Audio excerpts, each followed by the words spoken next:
اصلاحی فقہی مسائل پر بیانات اور تفسیر ہمارا تذکرہ قرآن میں سننے کے لیے مفتی حماد فضل صاحب کے چینل کو سبسکرائب کیجیے۔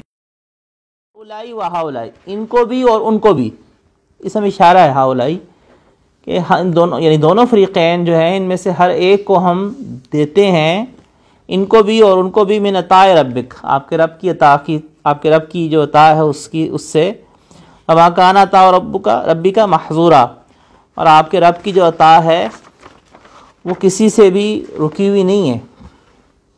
انظر، آپ دیکھیے کیسے ہم نے فضیلت بخشی ہے بعضهم علی بعض، ان میں سے بعض کو بعض کے اوپر، والآخرۃ اکبر درجات و اکبر تفضیلا، اور آخرت یقیناً اس کے درجات سب سے بڑے ہیں، وہ اکبر تفضیلا، اور وہ فضیلت دینے میں بھی سب سے بڑے ہوئے ہیں۔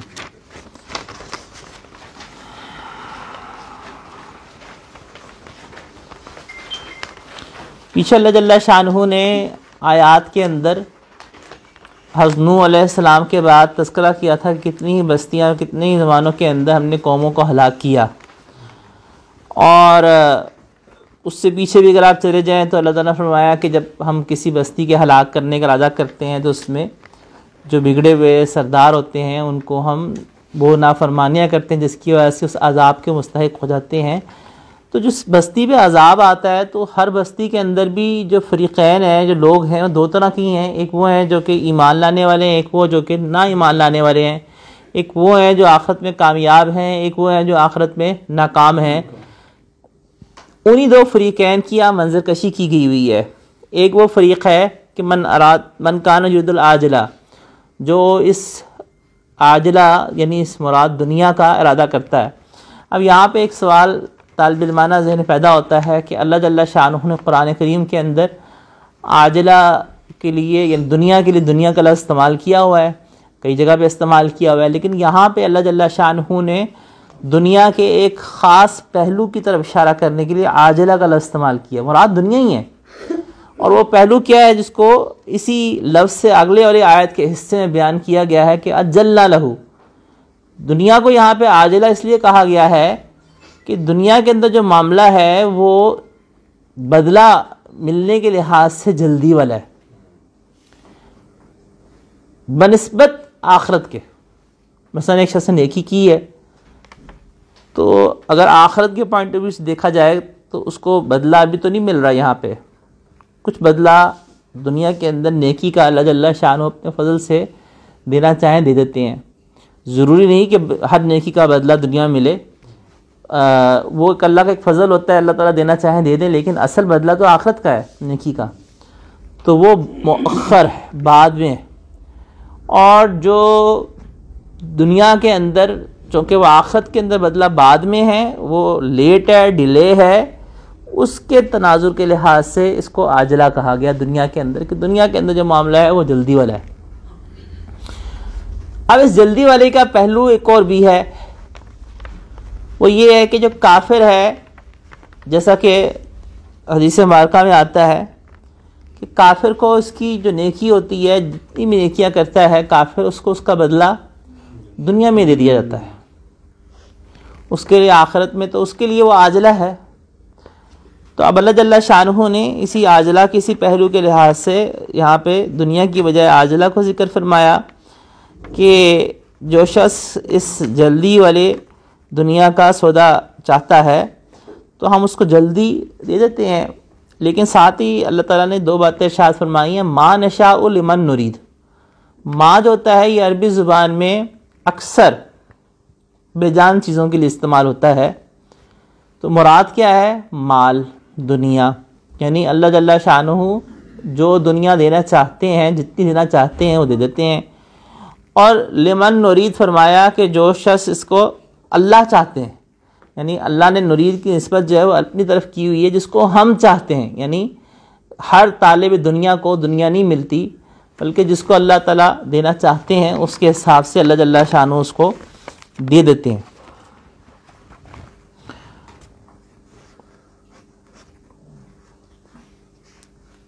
اب اللہ جل شانہ نے یہاں پہ جو ذکر فرمایا نا کہ ہم اس کے لیے پھر جہنم کو بنا دیتے ہیں، تو یہ وہ شخص ہے جس کی ساری کاوش، ساری محنت صرف دنیا کے لیے،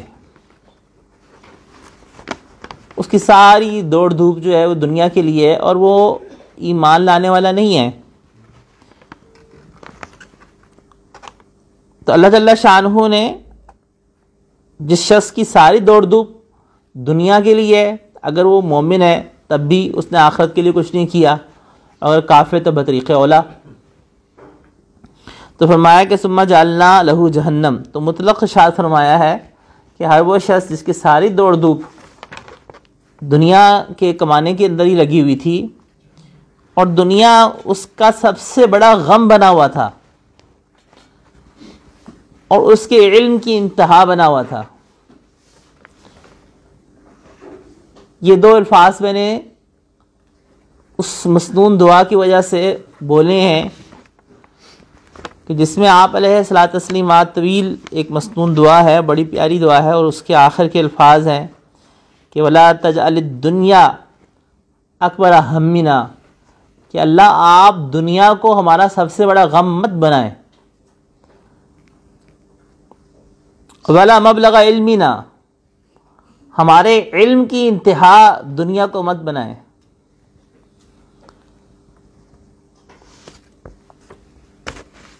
تو جو شخص ایسا ہے اس کے لحاظ سے بیان فرمایا گیا کہ چونکہ اس نے آخرت کی تیاری نہیں کی تو وہ تو جہنم میں جائے گا، کہ جب اس نے آخرت کی تیاری نہیں کی. اس کے برعکس وہ شخص کہ جو آخرت کی تیاری میں لگا اور اس نے آخرت کی تیاری کا ارادہ کیا، اس کے لیے کوشش بھی کی.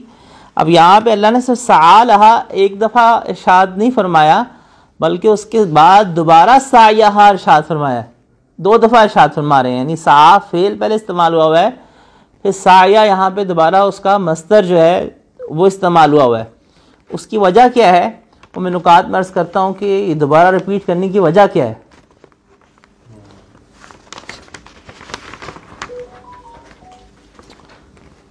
وہ مومن، وہ ایمان والا بھی ہو تو اللہ نے فرمایا کہ ہم اس کی سعی کو قدر کی جائے گی. اور کلن نمد ہؤلاء وہؤلاء، ان دونوں فریقین، ایک وہ جو دنیا کا طالب ہے، ایک وہ جو آخرت کا طالب ہے، ان دونوں کے بارے میں اللہ نے فرمایا کہ ہم دونوں کو اپنی عطا یعنی دنیاوی نعمتیں ہم دونوں کو دیتے ہیں، کسی سے اپنی دنیاوی نعمتوں کو روکتے نہیں ہیں. اور پھر اللہ جل شانہ نے دنیاوی درجات کے اندر فرق کو بیان فرمایا کہ دیکھو کیسے دنیا کے اندر بعض کا بعض سے فرق ہے. یہ فرق اللہ نے خود رکھا تاکہ دنیا کا نظام چل سکے. اور اسی طرح سے اللہ نے فرمایا کہ آخرت کے اندر بھی درجات کا فرق ہے. چنانچہ حدیث مبارکہ میں آتا ہے کہ جنت میں جانے والے شخص جو ہیں، جو جنتی ہوگا، وہ اپنے اوپر مفہوم ہے اس روایت کا کہ اپنے اوپر اس طرح سے دیکھے گا جیسے چمکتے ہوئے تارے. تو وہ پوچھے گا کہ یہ کیا ہے، تو جواب دیا جائے گا کہ یہ جو دوسرا جنتی جو تم سے اوپر تھا، یہ اس کے محلات ہیں جو تمہیں چمکتے ہوئے نظر آ رہے ہیں.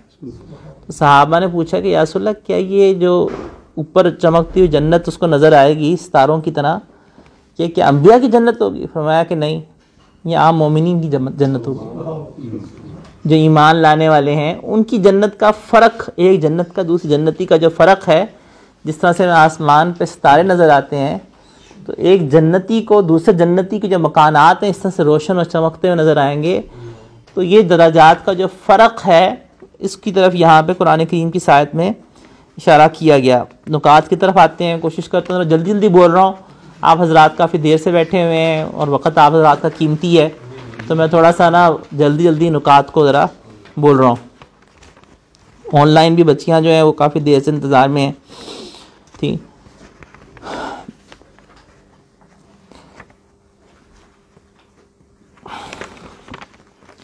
آن لائن خواتین کے بچیوں کا لفظ استعمال کرتا ہوں، آپ بھی بچی ہیں، آپ لوگ وہ خوش پہ خوش ہو جاتی ہیں کہ جی ہمیں بچیاں کہا ہے. تو آپ لوگوں کے لیے بھی اگر بچے انتظار کر رہے ہیں تو اچھی بات ہے. جی جی. سب سے پہلا نقطہ یہ ہے کہ اللہ جل شانہ نے یہ ارشاد فرمایا ہے کہ من کانا یرید العاجلہ، کہ جو شخص دنیا کا طالب ہوتا ہے.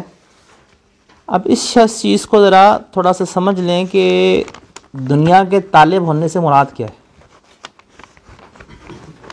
دنیا کے طالب ہونے سے مراد کیا مال ہے؟ کیا مال کمانا ہے؟ کیا مال جمع کرنا ہے؟ تو مشائخ صوفیہ جو ہیں وہ یہ تعبیر دنیا کی یہ کرتے ہیں کہ دنیا سے مراد مال نہیں ہے، بلکہ دنیا سے مراد وہ مال ہے، دنیا سے مراد وہ مال ہے جو انسان کو اللہ سے غافل کرے۔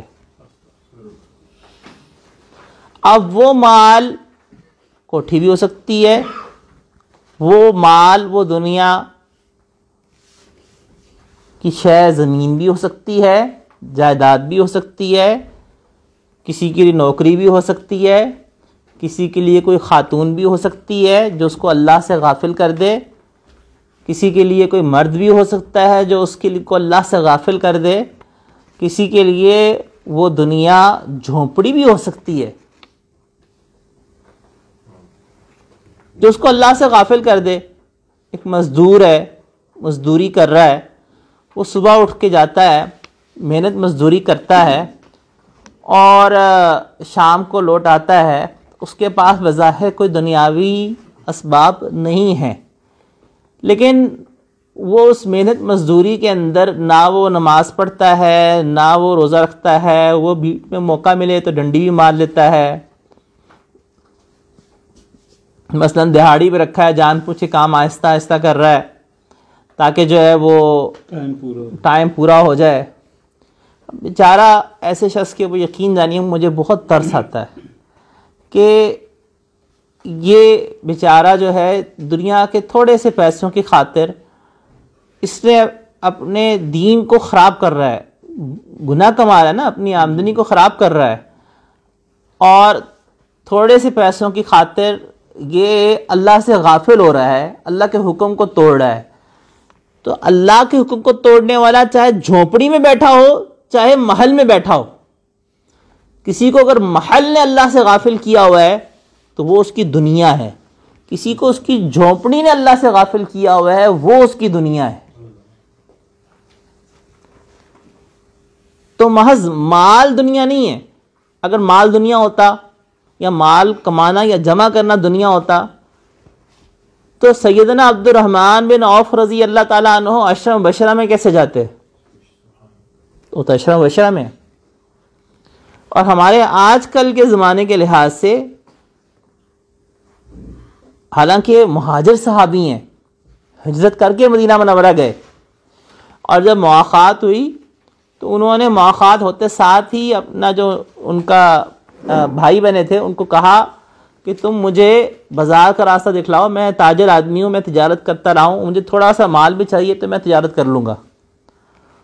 اور وہ اس مال کو لے کر اللہ نے ان کی اتنی برکت دی کہ مگر آج کے زمانے کے لحاظ سے ان کے پیسوں کا کیلکولیٹ کریں تو بلا مبالغہ عرض کر رہا ہوں کھرب پتی بنتے ہیں۔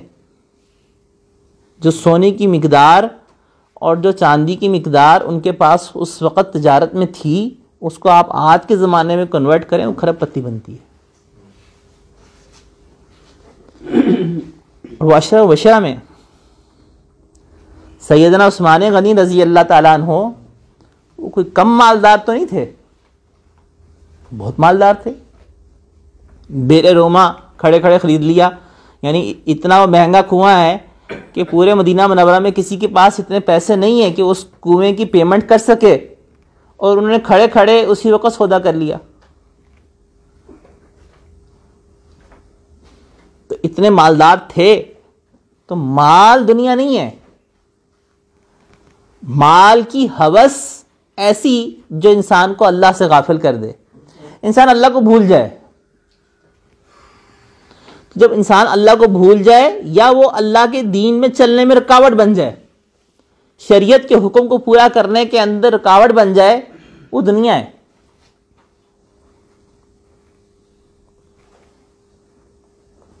کسی کی بیوی اگر اس کو شریعت پہ چلنے سے رکاوٹ بن رہی ہے وہ اس کی دنیا ہے، اور کسی کا شوہر اس کو دین پہ چلنے سے رکاوٹ بن رہا ہے وہ اس کی دنیا ہے۔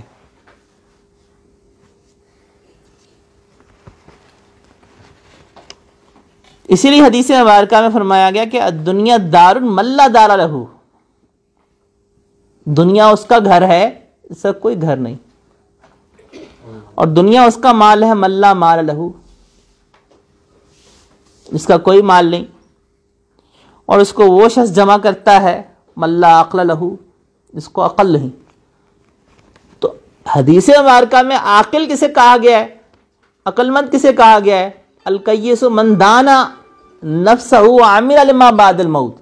عقل مند حدیث مبارکہ میں اس شخص کو کہا گیا ہے جو مرنے کے بعد مرنے کی تیاری میں لگا ہوتا ہے،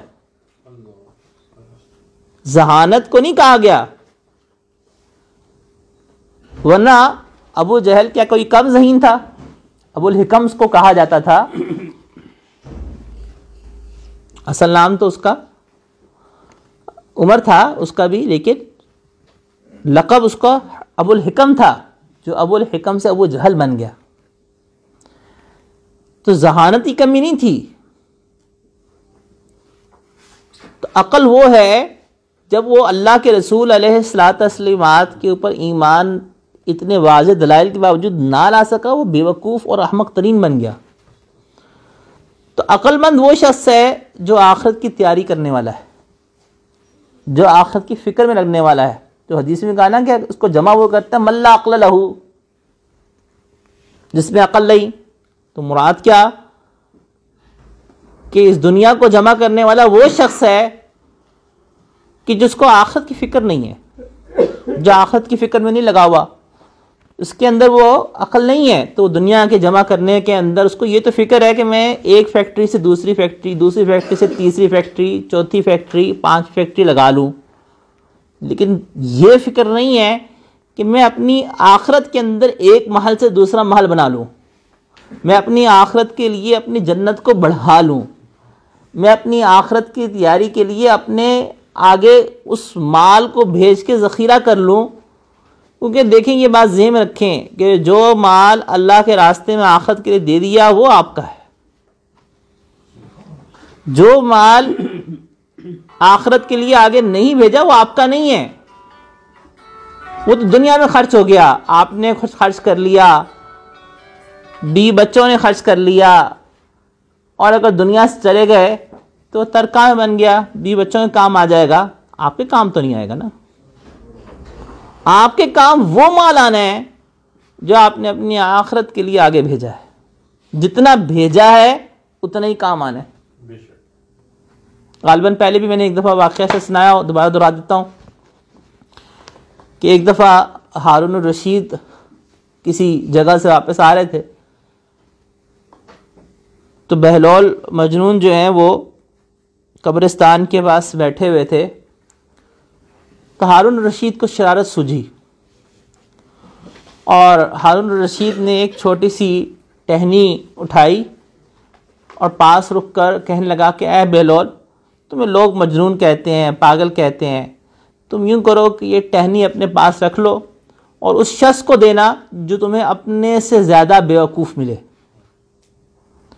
تو بہلول مجنون نے بڑی سنجیدگی سے وہ ٹہنی رکھ لی اپنے پاس۔ بادشاہ خیال تھا کہ مذاق کر رہا ہوں، یہ لوگ ہنسیں گے، لیکن اس نے بڑی سنجیدگی سے ٹہنی اپنے پاس رکھ لی۔ عرصہ گزر گیا، ہارون رشید بھی بھول گیا کہ ایک عرصہ پہلے میں نے اس طرح کی ٹہنی دی تھی۔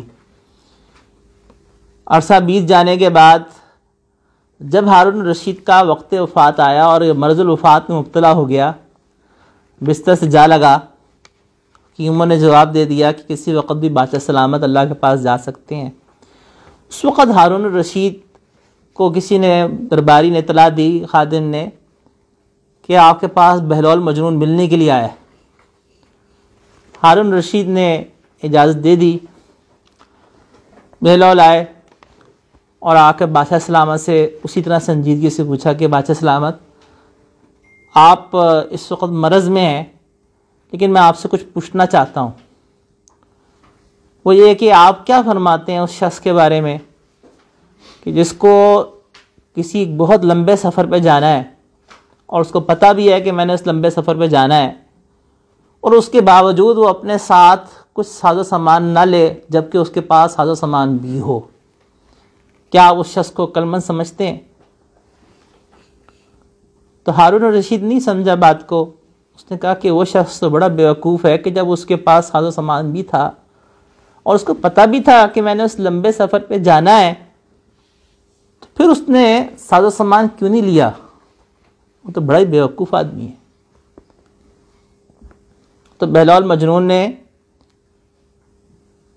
اگلا سوال پوچھا کہ بادشاہ سلامت, آپ کو بھی آخرت کا سفر درپیش ہونے والا ہے, آپ نے اس کے لیے کیا سامان جمع کیا؟ تو بادشاہ نیک آدمی تھا ہارون الرشید, لیکن رونے لگ پڑا. اس وقت بہلول مجنون نے وہ سٹک یا وہ شاخ نکالی اور نکال کے بادشاہ سلامت کا, بادشاہ سلامت آپ نے کہا تھا کہ اپنے سے احمق شخص کو یہ دے دینا, مجھے پوری دنیا کے اندر اپنے سے زیادہ احمق آپ ہی لگے ہیں کہ آپ کے پاس ساز و سامان بھی تھا, اسباب بھی تھے, آپ چاہتے تو اپنی آخرت کی تیاری بہت اچھی کر سکتے تھے, لیکن آپ نے نہیں کی. آپ کو یہ لمبا سفر درپیش ہے, اب میں کچھ نہیں کر سکتا سوائے آپ کو یہ ٹہنی دینے کے. تو ہم میں سے ہر ایک کو بھی یقیناً آخرت کا سفر درپیش ہونا ہے, آج نہیں تو کل. تو اپنے آپ سے سوال کرنے والا ہم میں سے ہر ایک سے یہ بنتا ہے کہ میں اپنی آخرت کے لیے کیا کچھ جمع کر رہا ہوں. مجھے وہاں رہنا ہے ہمیشہ کے لیے, تو مجھے تو جتنی تگ و دو میں اس دنیا کی 70 80 90 سال کی زندگی میں قیام کے لیے کرتا ہوں, اس سے دگنی تگ و دو تو مجھے اس کے لیے کرنا چاہیے. یہ نہیں کہہ رہا کہ آپ جنگلوں کی طرف نکل جائیں, میں یہ ہرگز نہیں کہہ رہا کہ آپ بالکل تارک دنیا ہو کے بیٹھ جائیں. آخرت کی تیاری میں ویسے کرنی ہے جیسے صحابہ نے کی, جیسے آپ علیہ الصلاۃ تسلیمات نے سکھلائی. اور صحابہ نے اپنی محنت مزدوری کرتے ہوئے, اپنے کاروبار کرتے ہوئے, اپنے کام کاج کرتے ہوئے دنیا کو انہوں نے ضرورت کے درجے میں رکھا. بیوی بچے ہیں, ضروریات زندگی لگی ہوئی ہیں ساتھ میں, لیکن ان کو پورا کرنے کے بعد مزید کمانے کی فکر میں نہیں لگے, بلکہ وہ جو مزید کمانے کی فکر تھی اس کو ڈائیورٹ کیا آخرت میں. ہمارے شیخ ہیں حضرت مولانا ذوالفقار احمد نقشبند دامت برکاتہم, انہوں نے ایک واقعہ سنایا. آپ فرماتے ہیں کہ میں تہجد کے وقت میں ایک فون آیا اور بار بار آنا شروع ہوا. میں نے اٹینڈ کر لیا کہ پتہ نہیں کس کو اس وقت اتنی ایسی کیا ایمرجنسی ہے کہ جو رات کے اس آخری پہر میں مسلسل فون کر رہا ہے, تو کوئی بہت ایمرجنسی ہوگی. تو فرماتے ہیں کہ جب میں نے فون اٹھایا تو وہ ایک جاننے والے ساتھی تھے جو بہت بلینئر تھے, بہت مالدار تھے. تو انہوں نے کہا کہ حضرت میں بہت پریشان ہوں اور میں پریشانی کے مارے ساری رات مجھے نیند نہیں آئی, میں نے آپ سے دعا کے لیے اس وقت فون کیا ہے کہ آپ دعا کریں. حضرت نے کہا کہ کیا پریشانی ہے؟ کہا کہ حضرت میری 49 فیکٹریز ہیں, صبح میری 50th فیکٹری کی انوگریشن ہے, افتتاح ہے, اور مجھے اس کی ٹینشن کے مارے ساری رات نیند نہیں آ رہی.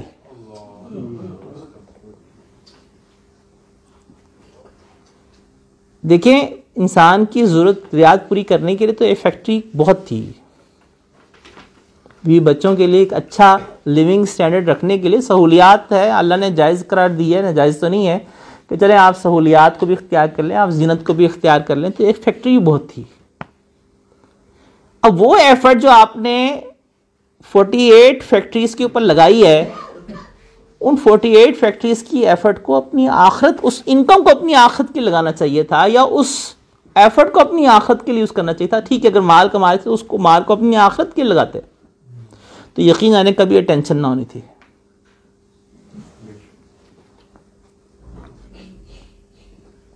دنیا کمائیں, ضرور کمائیں, لیکن جب اپنی آپ کی ضروریات کا ایک لیول پورا ہو جاتا ہے, اس کے بعد سہولیات کا لیول پورا ہو گیا, آسائش کا لیول پورا ہو گیا, زینت کا لیول بھی پورا ہو گیا, اب اس کے بعد جو مال ہے وہ اپنی آخرت کے لیے جوڑیں, اپنی آخرت کے لیے آگے بھیجیں.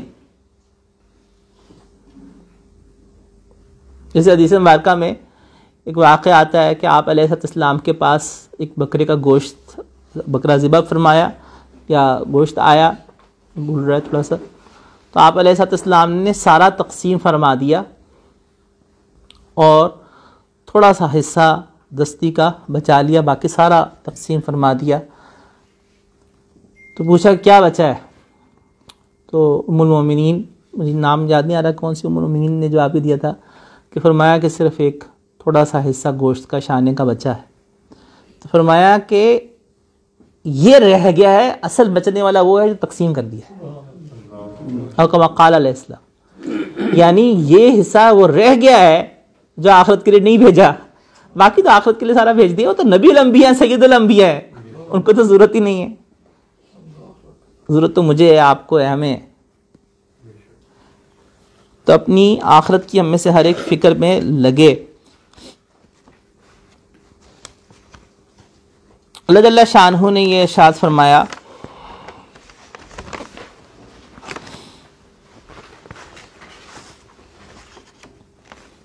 کہ جو شخص دنیا کا طالب ہوتا ہے اجلنا لہ فیہا ما نشاء، ہم اس کو دنیا دے دیتے ہیں جو ہم چاہتے ہیں. اس سے نقطہ اور پہلو یہ نکل رہا ہے کہ دنیا کا جو ملنا ہے وہ ہر اس شخص کے لیے نہیں ہے جو دنیا کے پیچھے بھاگ رہا ہے. دنیا کے طالب تو بے شمار ہوں گے اور ہیں، لیکن اللہ نے فرمایا کہ ہم ما نشاء، جس کو ہم چاہتے ہیں دیتے ہیں. کتنے لوگ چاہتے ہوتے ہیں لیکن ہر ایک کو تو نہیں ملتا. تو دنیا کا جو ملنا ہے اس میں اللہ کی مشیت کو بہت بڑا دخل حاصل ہے، بلکہ ہے ہی اللہ کی مشیت پہ موقوف. ہر چاہنے والے کو نہیں ملتا، جس کو اللہ چاہتا ہے اور جتنا چاہتا ہے دے دیتا ہے. اور اس چاہنے کے اندر فرق کی وضاحت خود آیت کے آخری حصے میں اگلی آیات میں کر دی گئی کہ اللہ نے یہ فرق اس لیے رکھا ہوا ہے کہ اگر دنیا کا یہ سب کو یکساں ملتا تو دنیا کا نظم نہیں چل سکتا تھا. اللہ نے بعض کو کم دیا، بعض کو زیادہ دیا تاکہ بعض کے کام کر سکیں.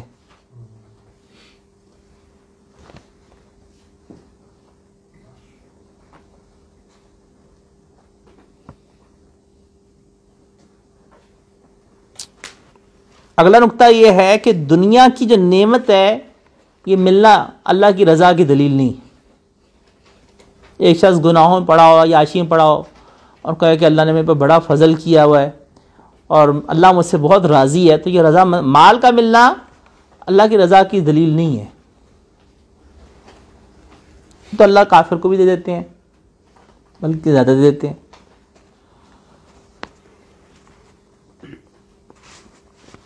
اگلا نقطہ وہ بڑا ہی عجیب پہلو ہے. اللہ نے قرآن کریم کی اس آیت میں من کانا یرید العاجلہ ذکر فرمایا ہے.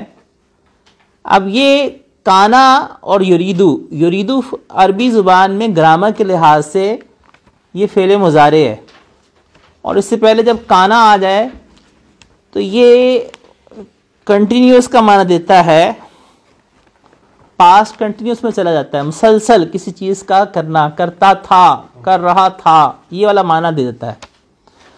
اب یہاں پہ چونکہ من شرط والا بھی آ رہا ہے تو تھا کی بجائے وہ پریزنٹ میں ترجمہ ہو رہا ہے کہ جو شخص بھی یہ کرتا ہے، یعنی جو شخص بھی دنیا کو چاہتا ہے. تو بہرحال کنٹینیوس والا معنی ہے. لیکن اگر آپ اس کے دوسری طرف آیت کو دیکھیں کہ من اراد الاخرہ، ارادہ یہ پاسٹ ٹینس ہے، جس نے ارادہ کیا آخرت کا، وہاں کنٹینیوس والا معنی نہیں ہے. تو اس میں اللہ کی عجیب ایک رحمت جھلک رہی ہے.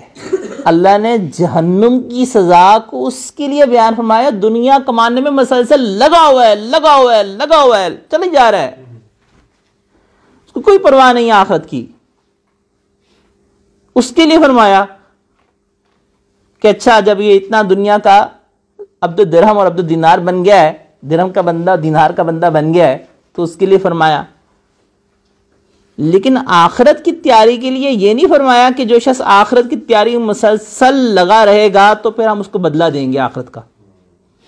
کہا جس نے کچھ بھی نیکی کی ہے، چاہے کسی زمانے میں بھی کی ہے، کبھی بھی کی ہے، من اراد الاخرہ، کبھی بھی کچھ کام کیا ہے تو اس کی اس صحیح کو ہم قدر کی نگاہ سے دیکھیں گے، ہم اس کو رائے گاہ نہیں جانے دیں گے۔ کوئی نے کی، جوانی میں کی، بچپن میں کی، کہیں بھی کی، کچھ بھی کی، من اراد الاخرہ کہیں بھی کی ہے تو اللہ کی رحمت ہے نا، وہاں بھی تو اللہ نے سختی کر دی، مسلسل کرے گا تو پھر سزا ملے گی، لیکن یہاں پہ اللہ نے فرمایا کہ من اراد الاخرہ، جس نے آخرت کا ارادہ کیا، وسعی لہا سعیہا، اور وہ اس کے لیے کوشش میں کی۔ اگلا نکتہ کہ اللہ جل شانہ نے 4 باتوں کو یہاں پہ اس آیت میں بیان فرمایا ہے، من اراد الاخرہ، اور ان چاروں چیزوں کو ہمیں اپنے اندر پیدا کرنا ہے، نیت کر لیں۔ نمبر 1، اللہ نے یہ ارشاد فرمایا کہ من اراد الاخرہ، تو اس پہلی بات کیا آ رہی ہے؟ آخرت کی نیت کرنا۔ 5 باتیں بلکہ بنتی۔ اگلی بات کیا آ رہی ہے کہ نیت خالص آخرت کی کرنا، یعنی اس نیکی کے کام سے مقصود صرف آخرت ہو، آخرت کا ثواب ہو، دنیا مقصود نہ ہو، نہ دنیا کی تعریف، نہ دنیا کا اجر، نہ دنیا کا بدلہ۔ تیسری چیز اللہ نے یہ ارشاد فرمایا کہ سعی، کوشش بھی کرے۔ اس کا مطلب ہے کہ اس نیت کرنے کے بعد اس کے مطابق کچھ عمل بھی ہو۔ چوتھی چیز، سعیہا کو دوبارہ ذکر کیا، کیوں؟ کہ وہ سعی کی نیچر کو بتانے کے لیے کہ دیکھو وہ کوشش ایسی ہونی چاہیے جو شریعت کی مطابقت میں بھی ہو۔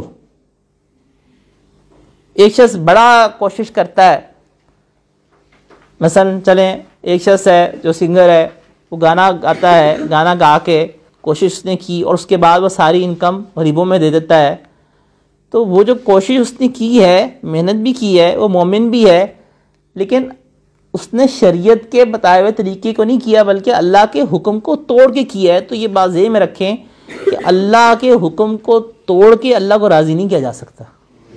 ایک شخص رشوت اس نیت سے لے میں غریبوں کی مدد کیا کروں گا، تو وہ اللہ کے حکم کو توڑ کر کیسے اللہ کو راضی کر رہا ہے؟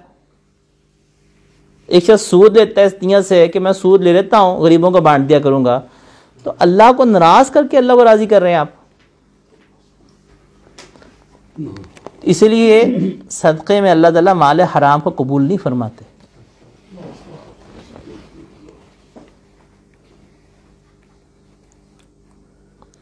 اور اگلی شرط 5ویں وہ یہ بیان کی گئی کہ اس کا عقیدہ بھی ٹھیک ہو۔ تو یہ 5 چیزیں بن گئی۔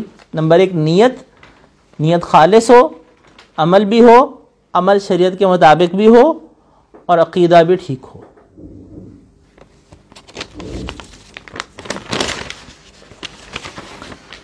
اللہ جل شانہ نے یہ ارشاد فرمایا ہے کہ فَأُولَٰئِکَ کَانَ سَعْیُہُم مَشْکُورًا۔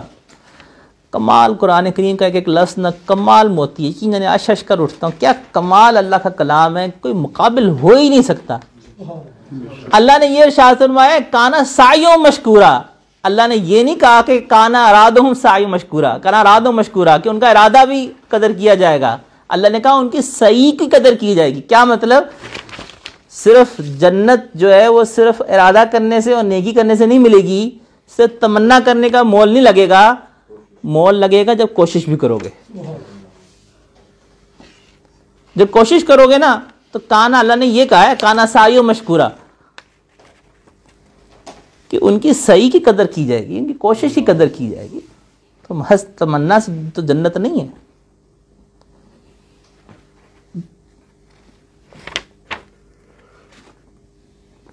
کلن نمد ہؤلاء وہؤلاء من عطاء ربک، یہ میں نے شروع میں عرض کیا کہ اللہ کی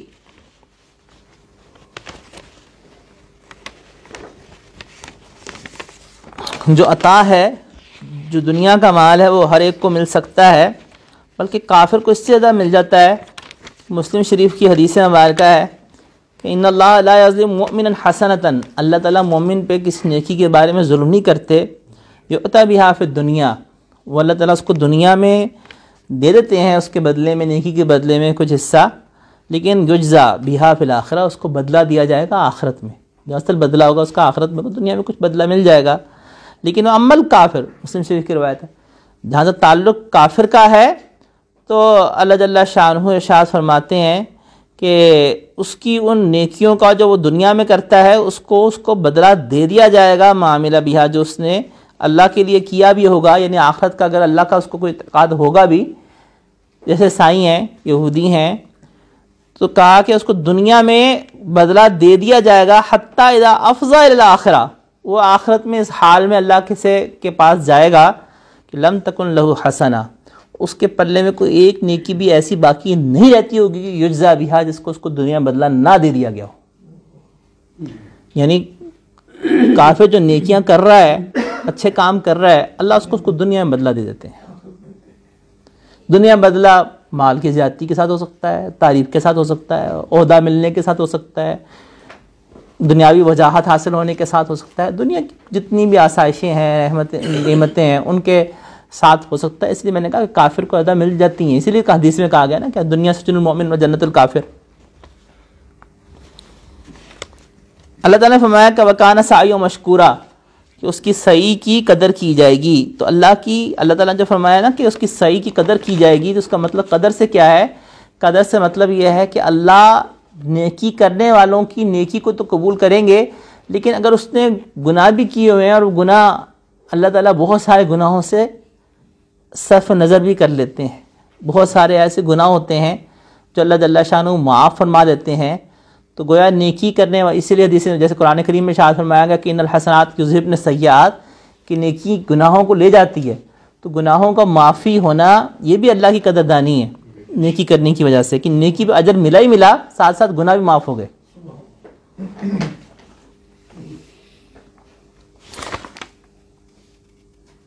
اللہ جل شانہ نے اپنی عطا کو ذکر فرمایا کہ اللہ اپنی عطا کو کسی سے نہیں روکتے، جس میں ایک بہت بڑا میسج ہے کہ اللہ اپنی عطا کو کسی سے نہیں روکتے، لیکن کوئی مانگنے والا ہو،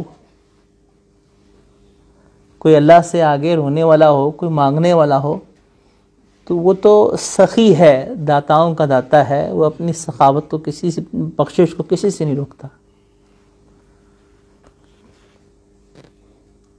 اگلا نقطہ، دنیا کے اندر اللہ کی اطاعت، توجہ سے سنیے گا الفاظ میں، دنیا میں اللہ کی اطاعت 3 چیزوں میں دائر ہے، یعنی 3 سرکلز میں سے کسی سرکل میں ہوتی ہے۔ دنیا میں اللہ کی جو عطا ہے، نعمتیں، دنیاوی نعمتیں، آسان الفاظ میں کہ دنیاوی نعمتیں جتنی بھی ہیں وہ 3 سرکلز میں سے کسی ایک سرکل میں گھوم رہی ہوتی ہیں۔ نمبر 1، یا تو وہ امتحان ہوتا ہے، ابتلا۔ نمبر 2، تکریم، کہ اللہ نے کسی بات سے خوش ہو کر اس کو دے دیا۔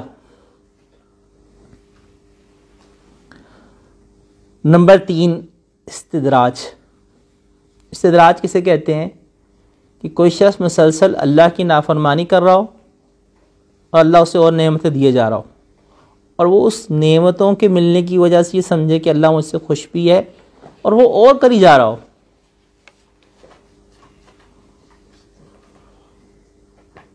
مثلا کوئی بہت بڑا قبضہ گروپ ہو اور وہی جملہ کہے، اس قسم کا جملہ میرے کانوں میں سننے میں آیا، اس لیے میں کوٹ کر رہا ہوں کہ قبضہ گروپ ایک تھا اور اس نے کہا کہ دیکھو اگر ہم غلط ہوتے تو ہمارے ساتھ اللہ اتنا مال ہمیں کیوں دیتا۔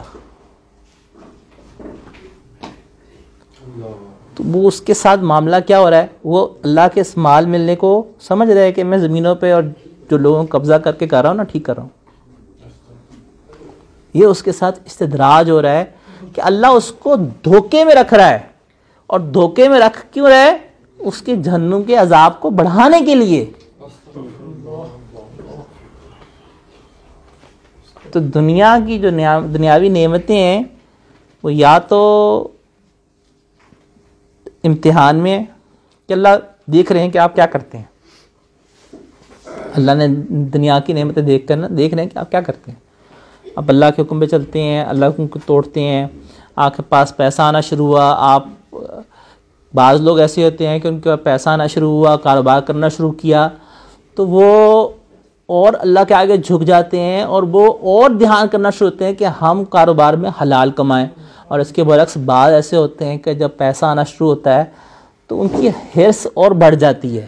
وہ بڑے آرام سے اچھا آمدنی کما رہے ہوتے ہیں, لیکن وہ سوچتے ہیں کہ اچھا اگر میں تھوڑی سی ڈنڈی مار لوں نا تو میرا پروفٹ اور بڑھ جائے گا. میں تھوڑا سا پیٹرول کا میٹر خراب کر دوں تو پیٹرول پمپ ویسے بھی انکم ٹھیک دے رہا تھا, کوئی خراب نہیں دے رہا تھا, لیکن اور لالچ آ گیا کہ چلو تھوڑا سا گڑبڑ کر دو میٹر کو, تو پیسہ آ کر الٹا کس طرف چلے گئے. یہ اللہ نے امتحان میں آپ کو پیسہ دیا تھا, نعمت دی تھی, آپ امتحان میں فیل ہو گئے کہ آپ الٹا بددیانتی کی طرف چلے گئے, آپ الٹا اس لوٹ مار اور دھوکے کی طرف چلے گئے, ملاوٹ کی طرف چلے گئے, ڈنڈی مارنے کی طرف چلے گئے.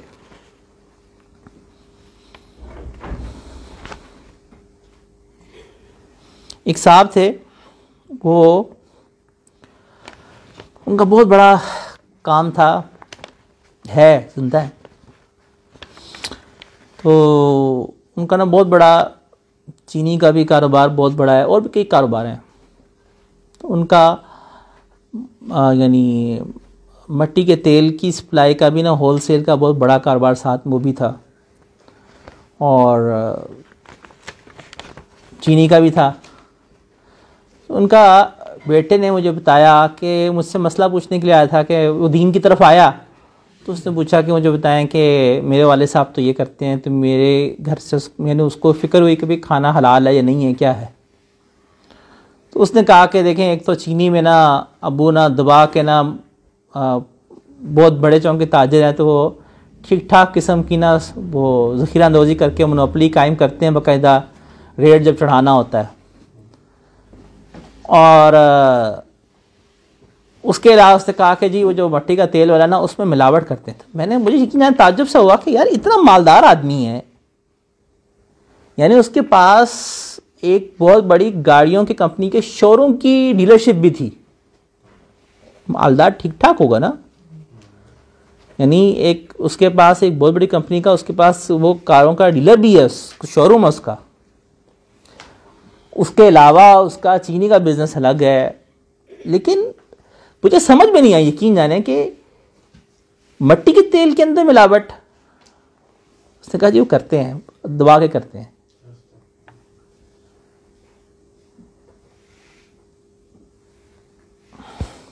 اس میں کیا آپ خود سوچ لیں کہ ایک بندے کے اندر پیسہ اس کے پاس کوئی کم نہیں ہے, لیکن جو اس کے اندر وہ جو اللہ کی نعمت تھی وہ تو اس میں فیل ہو گیا نا, ابتلا تھا, اس میں فیل ہو گیا.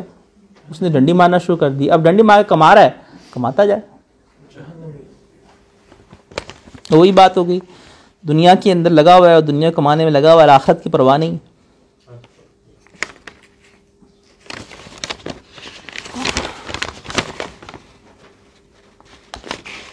انظر کیف فضلنا بعضهم علی بعض. دنیا کے اندر اللہ جل شانہ نے جو درجات میں فرق رکھا ہے, کسی کو کم مال دیا, کسی کو کم, کسی کو غریب رکھا, کسی کو امیر بنایا, کسی کو کسی درجے میں رکھا, کسی کو کسی درجے میں رکھا, تو یہ بھی اللہ کا کہ امتحان ہی ہوتا ہے. اور اللہ جل شانہ دنیا کا نظام چلانے کے لیے اس کو بنایا, لیکن اصل آخرت کے درجات ہے. اور الآخرت اکبر درجات و اکبر تفضیلا. اور اللہ جل شانہ یہ بات ذہن میں رکھیں کہ اللہ جل ضمن بتاتا چلوں کہ اللہ جل شانہ نا ریلیٹیوٹی کو دیکھتے ہیں. یہ نہیں ہے کہ پیچھے شاید قلباً تذکرہ ہوا تھا ایک آیت میں کہ دیکھیں اگر ایک شخص جو ہے اس کے پاس 10 لاکھ ہیں اور 10 لاکھ میں سے 1000 دے رہا ہے, اور ایک شخص کے پاس 10,000 ہیں اس میں سے 1000 دے رہا ہے, اور ایک شخص کے پاس ہے ہی 1000 اور 1000 اٹھا کے دے رہا ہے, تینوں کے درجات میں, تینوں کے اس عمل کی نیکی میں زمین آسمان کا فرق ہے. جس کے پاس 1000 تھا اس نے پورا کا پورا مال دے دیا, جس کے پاس 10 لاکھ تھا اس نے 1000 دے دیا. وہ تو ریشو آپ چیک کریں وہ کیا بن رہی ہے. اور جس کے پاس 10,000 تھا اس میں سے 1,000 اس نے دے دیا. تو اللہ اسی لیے نیکی کے درجات میں فرق آ جاتا ہے. تو اللہ کے ہاں آخر کے درجات کمانے کے لیے مال نہیں شرط, نیت شرط ہے, عمل شرط ہے. وآخر دعوانا الحمدللہ. ہمارے کویشچنس آنسر کا سیشن رہنے دیتے ہیں. کافی لمبا ٹائم پر چلا گیا, آپ زیادہ لیٹ ہو رہے ہیں.